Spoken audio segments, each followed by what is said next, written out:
Io credo che la politica, non per risarcire con i soldi pubblici di tutti, credo sarà complicato, ma che la politica deve metterci il naso fino in fondo e questi soldi devono anche saltare fuori. Non dico che tutti devono essere risarciti al 100%, eccetera, perché poi ricordiamoci che qualcuno ha anche rischiato di suo sapendo che rischiava.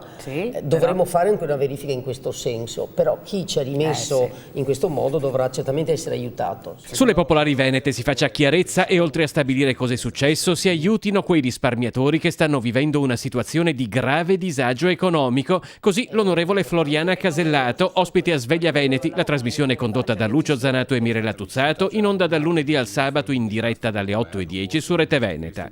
I problemi di Veneto Banca e Popolare di Vicenza rimangono una questione aperta e dolorosa. L'ex sindaco di Maserata sul Piave, rispondendo alle telefonate dei telespettatori, ha commentato anche il contestato recepimento della direttiva europea sul mutuo per la casa. Il numero di rate non pagate per far scattare l'inadempienza salirà da 7 a 18. No, il governo si è impegnato a rivedere questa parte, nei prossimi giorni verrà rivista. Questa norma ce la stava imponendo l'Europa, solo che noi dobbiamo avere la forza ovviamente di fare delle valutazioni nostre. Ma il dibattito torna su Veneto Banca e Popolare di Vicenza, due banche che rappresentano un elemento chiave di una delle regioni più importanti d'Italia dal punto di vista economico, eppure le loro vicende hanno una scarsa eco a livello nazionale. Spesso del Veneto a Roma si parla se succede qualcosa.